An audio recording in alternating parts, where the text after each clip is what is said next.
जी अस्सलाम वालेकुम.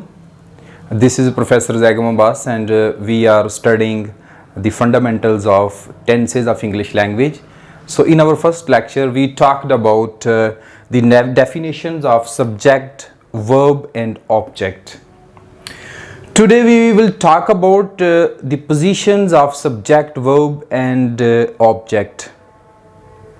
So when we talk about its position and order, English language has different order of subject, verb and object as we are bilingual. ठीक है, we have to translate sentences from Urdu to English, so we have to understand the syntax structure of both languages. So when we talk about English language, subject usually comes at the beginning, not always, but it usually comes at the beginning. For example, look at this sentence: Ali sings a song. So here our subject is Ali, that is performing an action, so it is coming at the beginning, number one. Secondly, subject is immediately followed by verb when we talk about the structure of English language. So at number 2 comes verb. So at number 3 comes our object. Got it? So in Urdu, subject is called file, verb is called fail and object is called maf'ul. So I have explained the definitions of subject, verb and object in my first lecture. So now we are only talking about its order. So when we talk about Urdu language, तो इसकी मैं translation करता हूं कि अली गाना गाता है. In Urdu, this syntax structure, its sequence is not the same. In English, first comes subject. Similarly in Urdu, subject comes in the beginning. File पहले आता है काम करने वाला. Subject is a person or a thing that is performing an action. चलें जी, उर्दू में भी पहले ये आ गया. But in English, immediately after subject comes verb.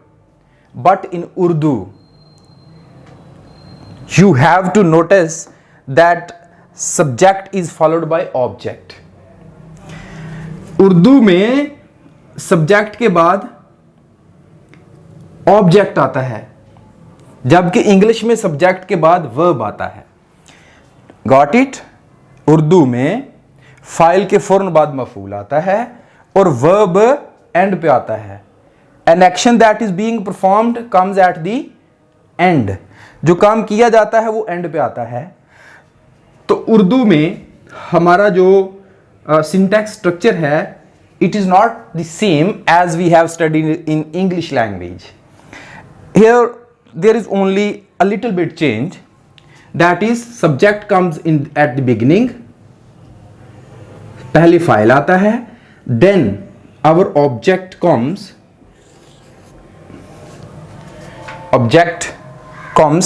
दूसरे नंबर पे मफूल आता है, to which work is done, जिसके ऊपर काम किया जाता है, and at number 3 comes verb. So in English language, subject usually comes at the beginning, but it is not always the case. हमेशा ऐसा नहीं होता. There are few exceptions in English language when predicate comes first and subject can come at the end. अच्छा जी, verb and object in English, first comes subject and verb and object collectively called predicate. Predicate is the part of the sentence that talks about the subject. इसको collectively हम क्या कहते हैं? Predicate. Because this part of the sentence is talking about the subject, what the subject is doing.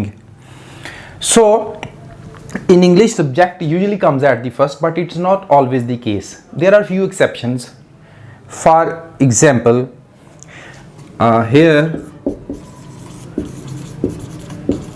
comes the bus. यहाँ बस आ गई है, यहाँ बस आती है.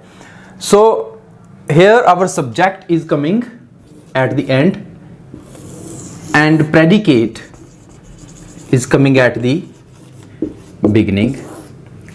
And there are also other few exceptions where we don't find our subject at the beginning. For example, in imperative sentences, for example, come here, sit down. But in imperative sentences, our subject is understood.